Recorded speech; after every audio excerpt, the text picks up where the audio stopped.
Okay, here's my touring bike, and I'll just go around it quickly and sort of show you what I have and what I've added to it for my tour from East Coast to West Coast. So I bought this back last August, September. It's a Trek 520. Trek's been making these touring bikes since about 1980 or so, and it's made specifically for touring. It's not a road bike. It's steel frame. It's a bit heavier than your typical road bike, racing bike. And it's made to load up like this so that you can tour on it and carry all kinds of stuff. So I'll go around it and just sort of show you what I have on here. This is the basic Trek. I've added some of the things I've added. I'll just start on the side here. I added this saddle, traded out the stock one that came on it for this. This is a Brooks B17 saddle. These are made in England. It's a real high quality saddle. It's leather. And really comfortable saddle once you get it broken in, so like a horse saddle. So I have it on here. I put it on when I first bought it. I've got about a little over 2,000 miles on it now, so it's all broken in, really good and comfortable. Coming on down, I've added a lock on the back here, and this is a lock that is a ribbon lock. It's a lot better than sort of the cable locks. The cable locks, you can cut them with a set of cutters really easy.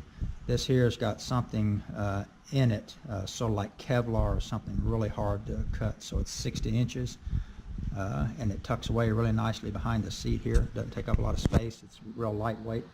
That's one of the things on the touring bike. Everything that I've bought, I'm sort of conscious of the weight of it because I don't want to have a 200-pound bike that I'm trying to pedal across country. Everything I have on this bike now, haven't weighed it yet, but I think it probably weighs about 60 or maybe 70 pounds fully loaded. I'm going to weigh it before I leave just to verify what it is. So that was an addition, the lock. If you come on down, obviously I added a couple water bottles on here with cages. I put a bike pump here, mounted it behind a water bottle cage.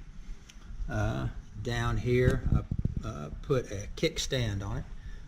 These bikes typically don't come with kickstands like this, so I bought this good heavy duty kickstand. It adds a little weight, but it's well worth it so that I don't have to lay the bike over on its side when I stop if I don't have something to lean it up against.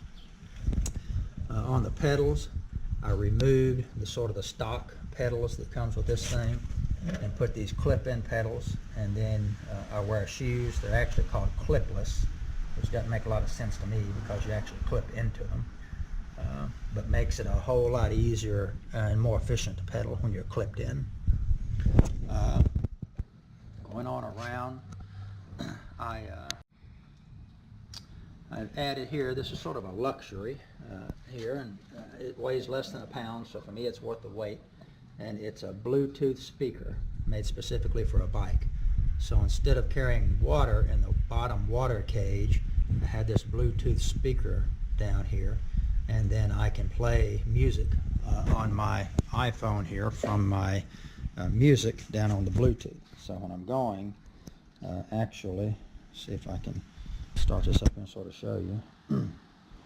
I start my phone, go to my music. This is whatever Amazon Music or whatever we have here. I can't remember. Hit it. So the music's coming out of the speaker down here. It's pretty loud. It's pretty good. So it keeps me from using headphones where I can't hear anything. I can just blast it out of the speaker when I want music. And then I actually, this thing's pretty cool, I actually have a remote control on the top here, on the handlebar that controls the speaker. So when it's playing, I can pause it there on the remote control, start it. I can skip songs if I want to skip. And it actually has an electronic bell. So, pretty cool. Should keep me from getting too bored in 400 miles going across Kansas or something like that. Coming on, I added fenders. These bikes don't come with fenders, so I added the front fender and rear fender on the bike. This obviously helps keep water and stuff like that off. It's a good addition. Coming up to the top here, This bike, touring bike, and a lot of them come with these bar end shifters like this one you see over here on the right hand side. Well, this one had them on both sides, the shifters, and I couldn't find a good place to mount a mirror on the bike, and I really need a mirror. I can't ride on streets without being able to see what's behind me. So I tried all kinds of mirrors mounting on the handlebar and here and so forth. Couldn't get anything that I liked that worked. So I took the bar end shifter off on this side and replaced it, moved it down here to the down tube like the old school style bikes. And since this one controls the front chain ring here, you don't use it that much unless you climb in mountains and stuff like that. So it's not bad having it down here. And that cleared up room on the bar end shifter for me to put a good bar end mirror. So I just left the one on the right that I use most of the time and then moved this one to the down tube. That's a really good mod.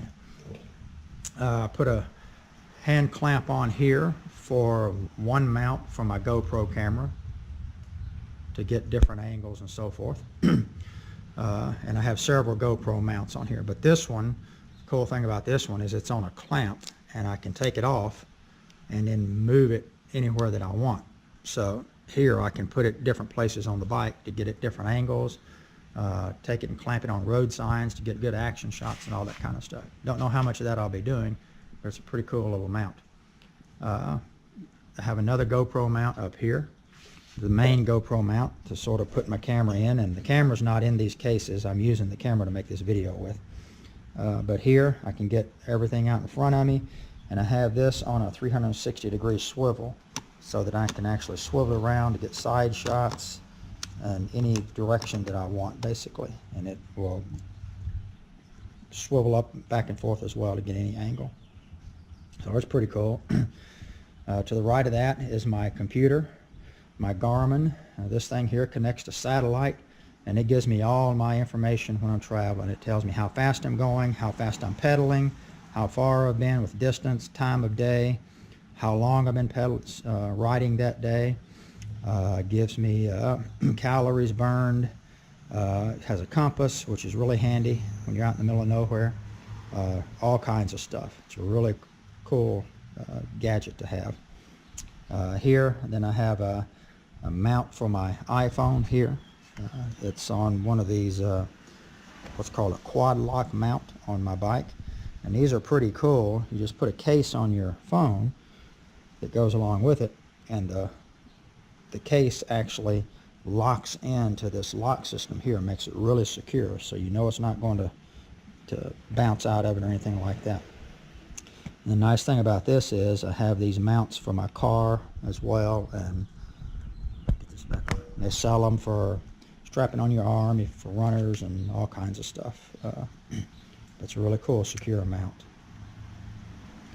On the front of the bike is my handlebar bag. At the top of the bag I have my clear case for my maps that I'm using. I have a set of 12 maps for the route all the way across the U.S. It's about 4,300 miles. So each of these maps here is about 40 or 50 miles on each one of the panels of the maps. And I have all the rest of the maps in one of my rear bags back here on the bike. So here I have easy access to all the stuff that I just want quick while I'm riding. So I can put snacks and food in here. I have a battery power pack here, a 2100 milliamp that I can plug in, charge my phone while I'm riding. I can charge my GPS, my Garmin. I can charge my GoPro camera. So got all kinds of power right here in this thing. And then I have an extra one in my one of my panniers back here. So I plan on charging these up at night, but there'll be plenty of power during the day while I'm riding. In fact, probably one of them will be all that I need. And then I'm going to do another video later to show everything that I have in bags. But this here is really handy just to have stuff that I want to get access to while I'm riding and don't want to essentially be off the bike. Has side pockets on it here. I have a tire pressure gauge in this one here. One over here on the other side. I have a Leatherman tool and a couple of other little tools in it on this side. So moving on around, what I have rigged up over here on the right-hand side of my bike to get quick access to is my bear spray. So when I'm riding, if I need it, I can just undo that and pull out this can of counter-assault bear deterrent. So this is mainly for when I'm up in Colorado and Wyoming and Montana, when I'm in grizzly bear country. You want to have quick access to bear spray in case you run into grizzly bears when you're riding. So I don't want that to be in my bags to where I have to fool around and try to get to it. If you need it, you're probably going to need it quick. So I have it right there, sort of like a holster on my, my bicycle. Moving on around to this side, nothing special on this side, basic stuff. On the back, I have two of these high-vis Ortlieb panniers. In this one, I have a sleeping bag, a tent, a chair, and then a couple of other small things. So it's mainly just the stuff I'm going to need at night here. Here I have a sleeping pad that goes under the sleeping bag. It's sort of a luxury, but it's really good to insulate between the sleeping bag and the ground at night. Back here I have a light that charges up, that's pretty bright, so that if I'm riding early in the morning or later in the evening, I can turn it on. And then over here is my other pannier that I have, and this is where I carry just miscellaneous stuff. I have a computer in here. I'm going to be carrying my computer. I have a camp stove. I have pots and pans and all that kind of stuff. I have some dried out food that I can cook at night. I have all my spare clothes and a bunch of other stuff, but I'll make another video to sort of show the kinds of stuff I'm carrying in the bag. This is what most people would call sort of a lightweight setup. A lot of people carry these two panniers on the back, and then they'll carry two on the front up here as well. But I don't want that much weight, so I'm just taking the two on the back and just taking sort of minimal what I'll need. I could probably go here and take some stuff off if I wanted to be a little more weight conscious, if I wanted a lighter bike, and I might wish I had when I'm pedaling up the Appalachian Mountains or the Rocky Mountains or whatever. But I've been riding this bike now for about 1,000 miles fully loaded like this, and I think I can handle it pretty well. So this is pretty much the setup. Oh, another mount that I have here for my GoPros on the back. So I can just pop my GoPro camera in this mount to be able to see what's behind me if I want to get some shots behind. And then I also have a GoPro mount on my helmet, so that if I wanted, I can mount it here on the top of my bike helmet to get some shots from that angle. So it's pretty cool. I've got 1, 2, 3, 4 different GoPro mounts that I can get, and then I have in here I have sort of a GoPro sort of small mini tripod. So I'm not going to be running shy of places to mount the GoPro camera to get action shots as I go across the country. So this is the rig. This is what I'm going to be pedaling for 4,320 something miles, give or take 100 miles or so for me getting lost. So that's it.